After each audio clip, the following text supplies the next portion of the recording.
can dance to ourselves and get up again. What's beautiful today, though, is that we are not alone. We are joined by Tsulu's buddy. Yes.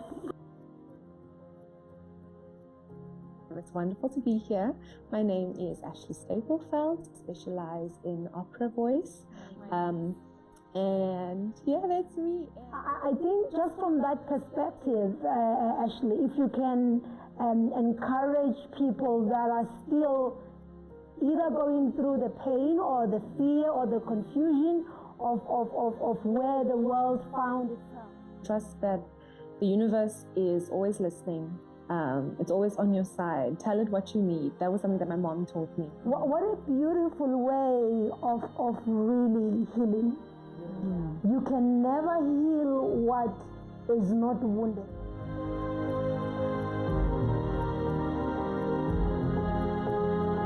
How does that become more defined in your life prior to where we were in 2020? Just out of the blue, I was like, one day I'm like, you know what, guys, I'm tired of this. I'm tired of watching TV. I need to.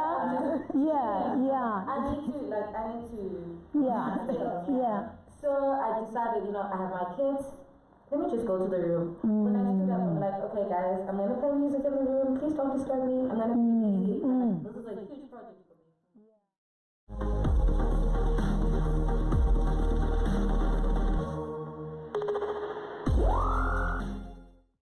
I'd like to greet you viewer at home. It is a beautiful day. It is a beautiful season where I am believing that we have all seen, and I think we spoke about it in the first episode, how much the world found itself in a space that's so new that no one can actually undo the newness that we were finding and we're experiencing. So from that perspective, while we may have begun in what looked like to be a traumatic experience, we are finding ourselves in a space that says we can dance to ourselves and get up again. What's beautiful today, though, is that we are not alone. We are joined by Tsulu's buddy. Yes. I think it's only you can introduce her. Today we're joined by Stapelfeldt, who is my sister from another mister. We went to Howard College together, then she left me, and she went to UCT. She did her Bachelor of Music at UCT, specializing in opera. And she has the biggest voice in the world. Wow. And she has makeup, but more than that, she has her own voice coaching company. Oh, wow. Coolest thing that started last year, and she's going to tell us I'm more a student. about that and more about herself. So, Ashley, thank you for coming. Please tell us more about yourself and what you've been busy with for the past year and all of that. I know you. They need an intro of who you are. So hi everyone. Thank you so much for having me today. When Zulu told me that you guys wanted to have me on the chat, I was like, oh my gosh, that's so wonderful. So thank you very, very much for having me. It's wonderful to be here. My name is Stapelfeldt. How old am I now? 26. I grew up in Durban. I live in Durban at the moment. As Zulu said, we studied together. We both did music, and then I did a transfer to UCT, where I graduated last year. I specialize in opera voice.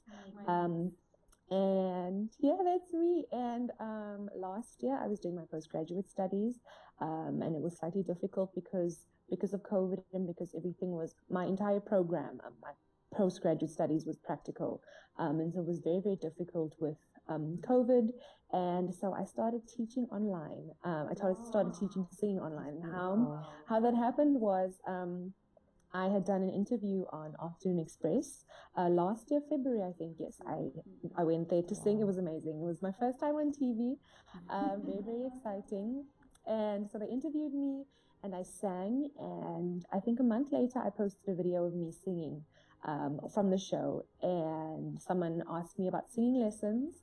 And so I said yes. I'd never given a singing lesson before, but sometimes the universe just throws you things, and and the thing is the thing is, it had been something that I wanted to do, but I just didn't know how to get, like, I know at the beginning of last year, it's like, I want to get into teaching, maybe at a school or something, and it just never really happened. And then someone messaged me and said, do you give singing lessons? And I was like, yes, I do. Knowing that.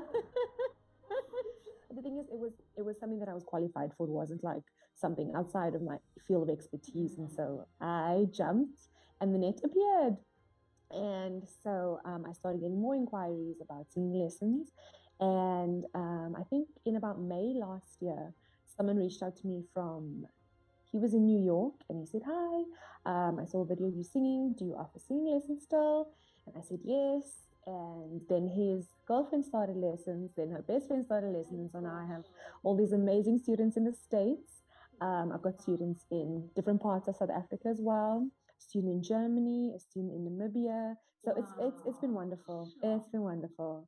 So yeah, sorry, that was very long. You guys have to tell me, like, girl, you have to cut it. Stop talking.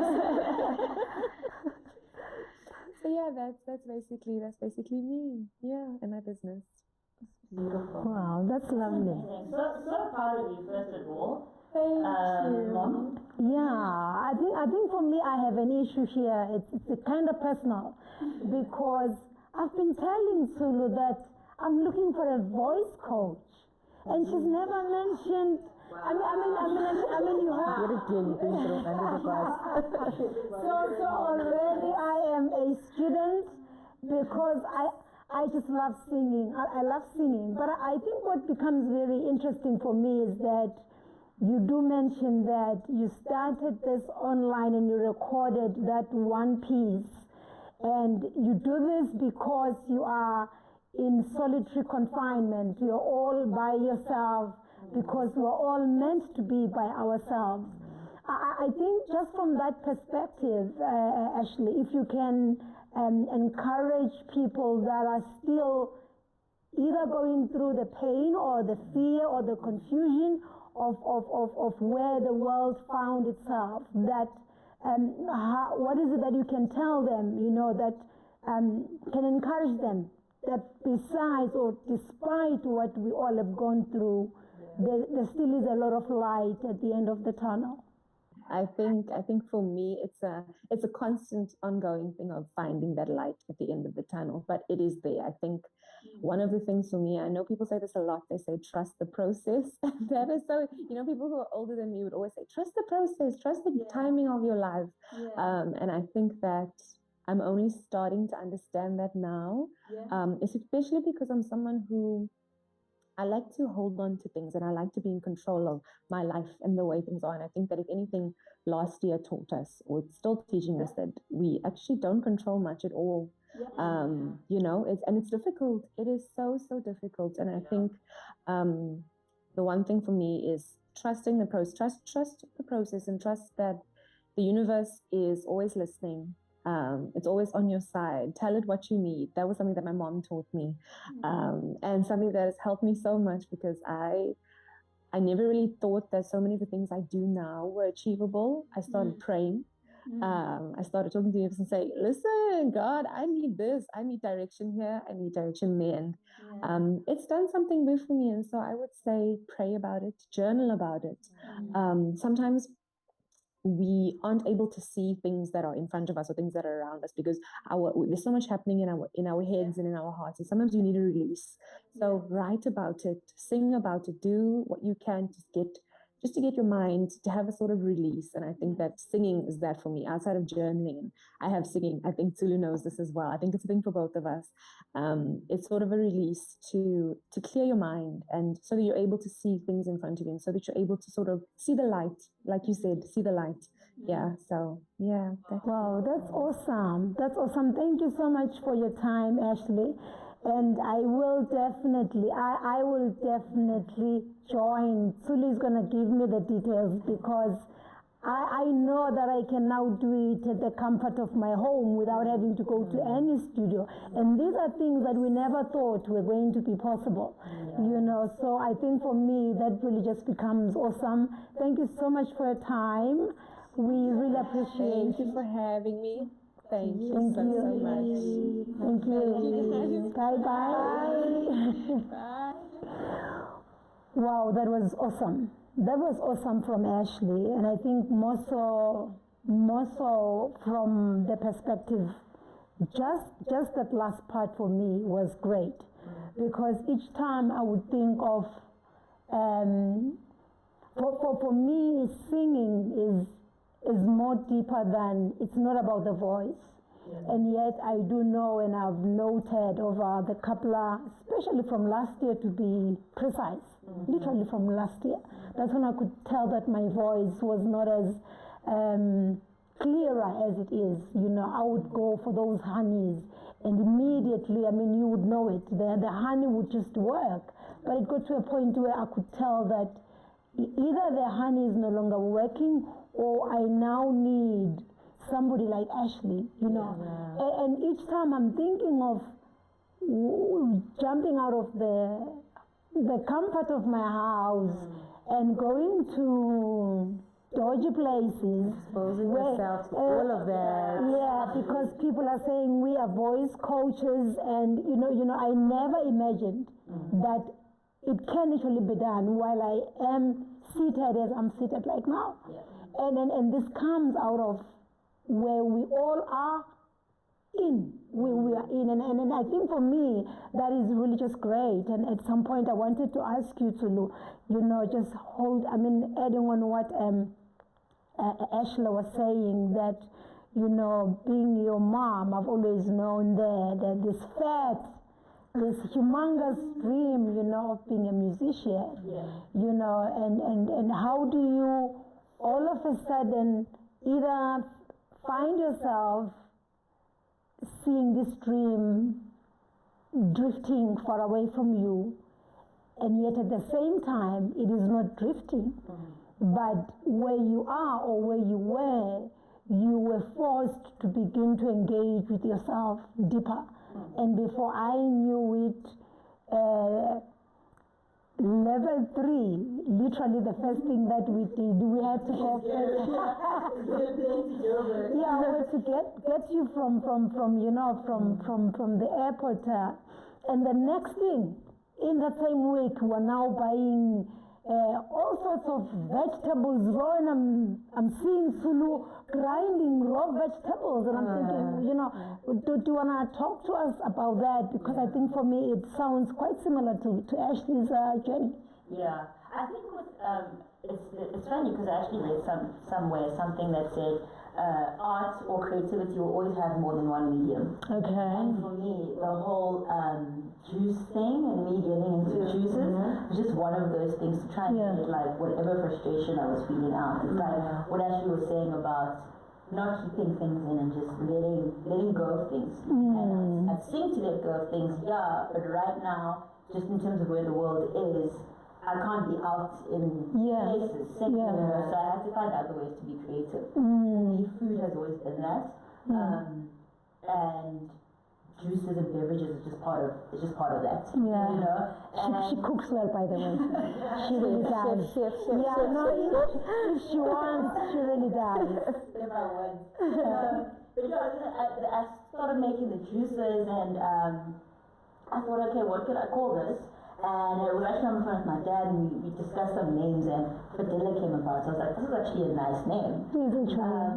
So that's when I started, you know, making all these, trying to find all these recipes. And my major supporters I always kept things out of my mom first. First my mom and then my aunts. They were the ones that were like, okay, add a bit of ginger, add a bit of this, find out what it is that could, especially because people are trying to be a lot more healthier.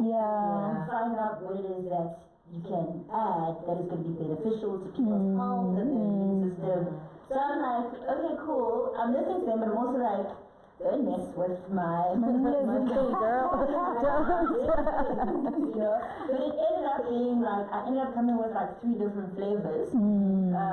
One which is I call it evergreen, and what I did is to try and keep it like still like a part of me and still like part of the music. I named each flavor after one of my favorite songs. Wow, so that's awesome. It's called Evergreen, and that is the song Evergreen is by one of my favorite artists. Her name is Yeva. And then the that one has your spinach, all these things. It's more like your detox, right?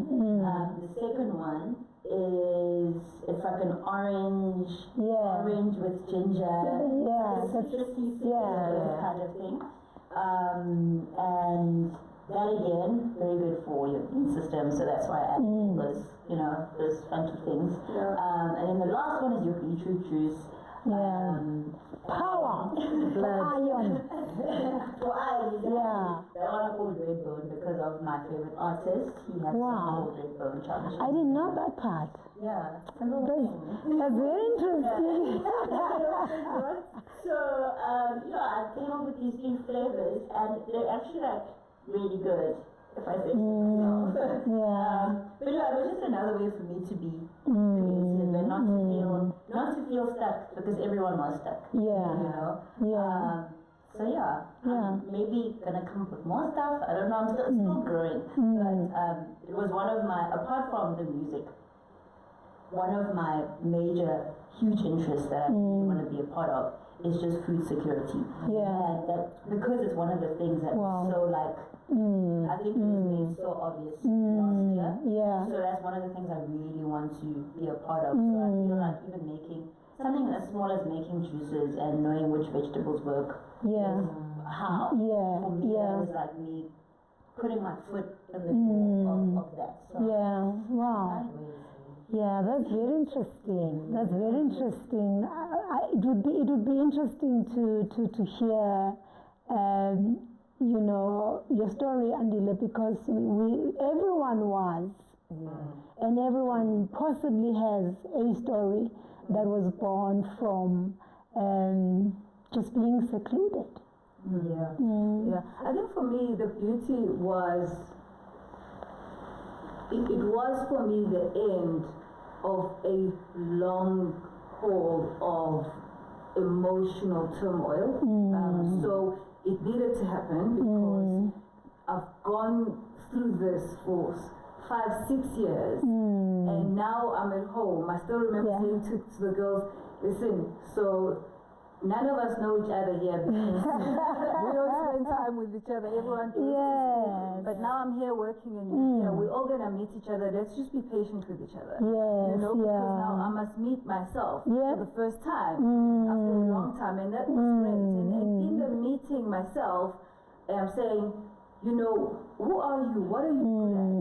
And things that naturally, that I would naturally do without thinking, like doing books or advising people, do this or do that in terms of, this is what you must do with your money, sort out your taxes, all the things that have been a passion for me, because I've always had this dream of being the backbone of every small business. It is my passion, because entrepreneurs must be entrepreneurs. They're not accountants. They're not accountants. You ask me. But this is something I'm passionate about, something I know about. So, and people will just call me, how do I do this? How do I do that? Help me with this. And because it comes naturally, then I would do it. But all of a sudden, it becomes something that, people are like, why don't you do something about it? I mean, my mom was like, do my books. I still remember, I don't want to do books. If I must do books, then I must get a practice number. But suddenly I got a practice number, I'm practicing, I'm doing things. And for me, I always say, when I sit in front of those numbers, it's a de-stress.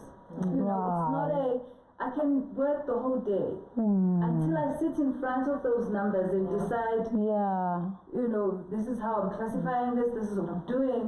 So that is the great thing that came out of being on my own and putting an end to, and funny enough, it dealt with the emotional issues in a way that I didn't know. Suddenly, I'm okay. I'm coming out. I've met me, and this is so great. So that for me was that's what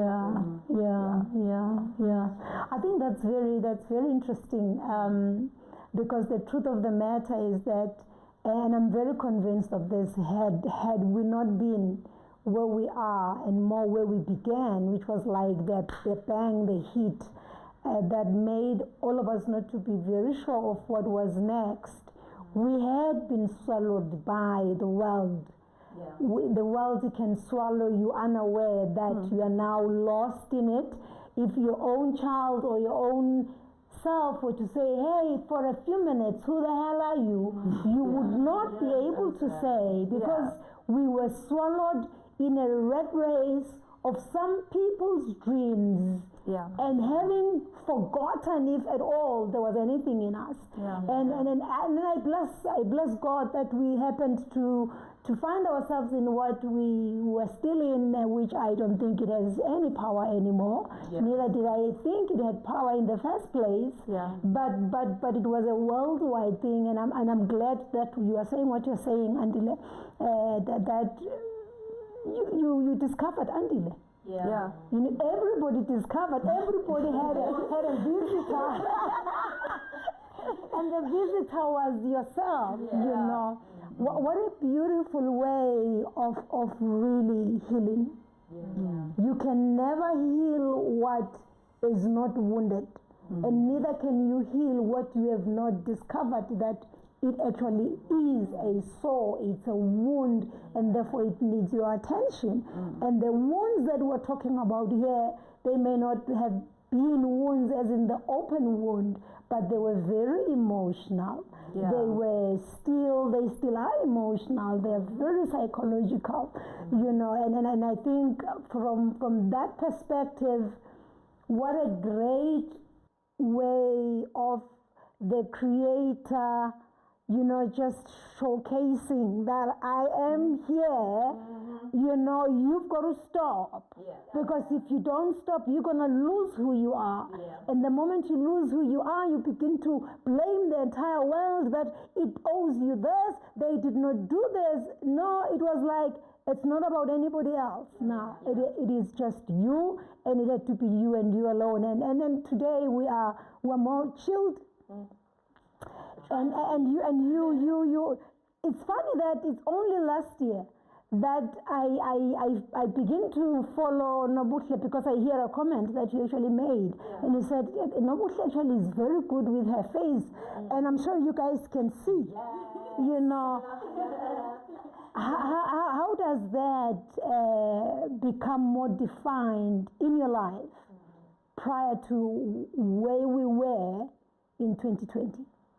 So before the whole 2020 was 2020.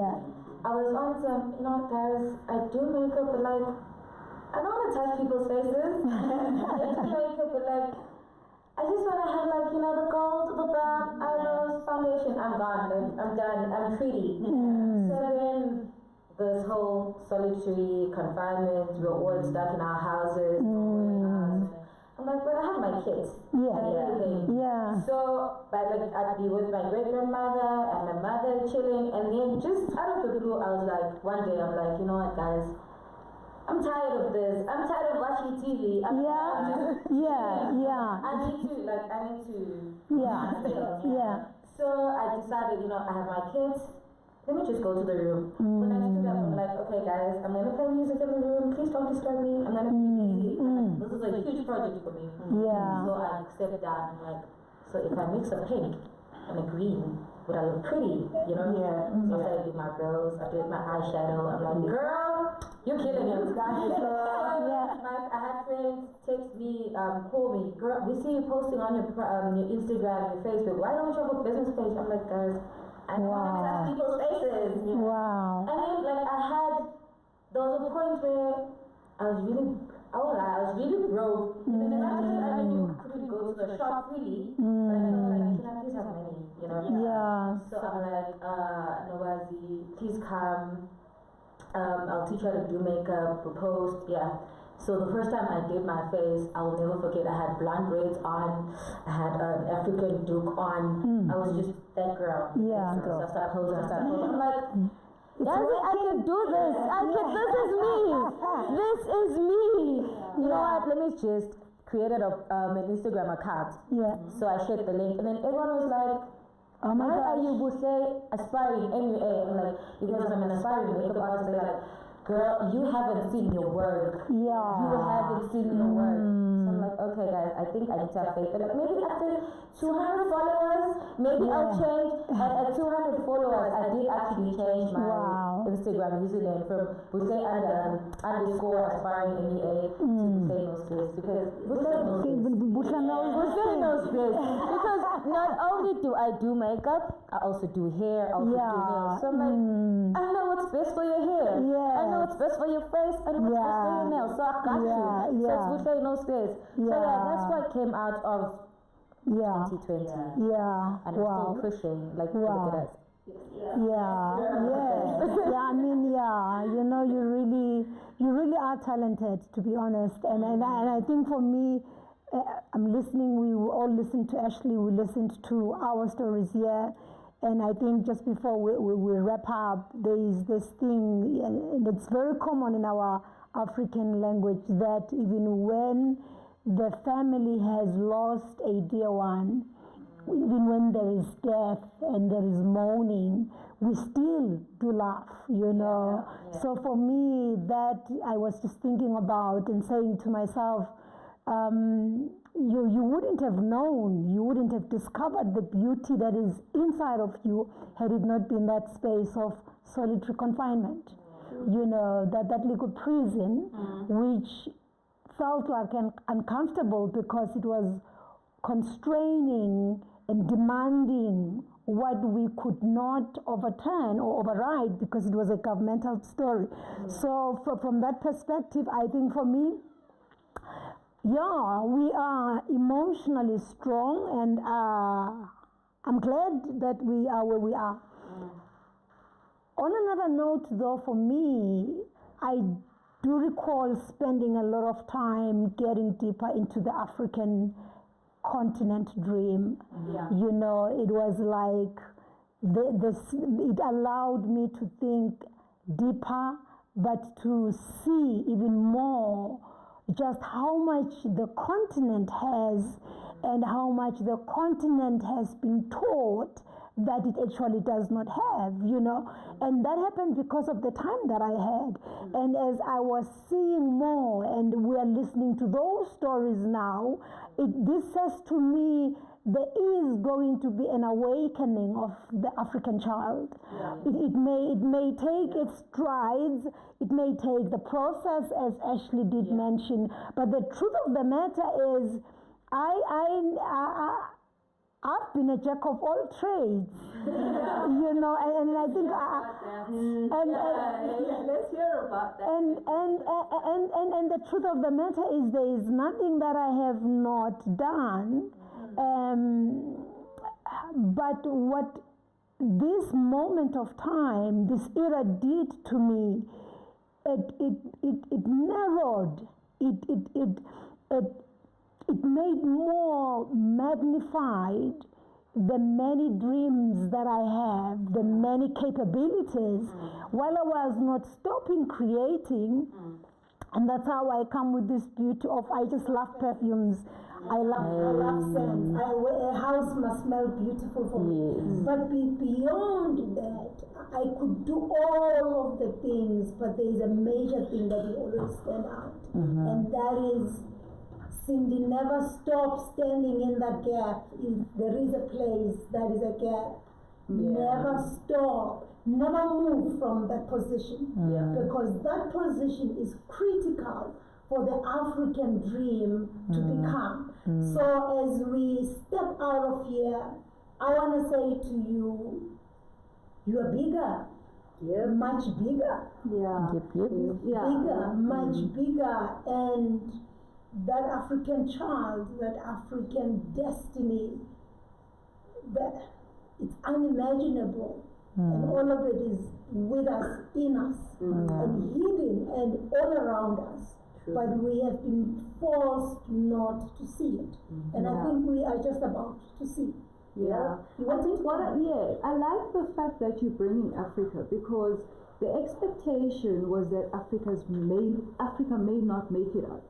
Expectation. And Africa stood up to show the resilience behind African people. And if one can take that resilience of an African people to every challenge that you have, because all of a sudden we realize that in the strife, in the noise, in the negative words, we could still stand, and we've remained standing.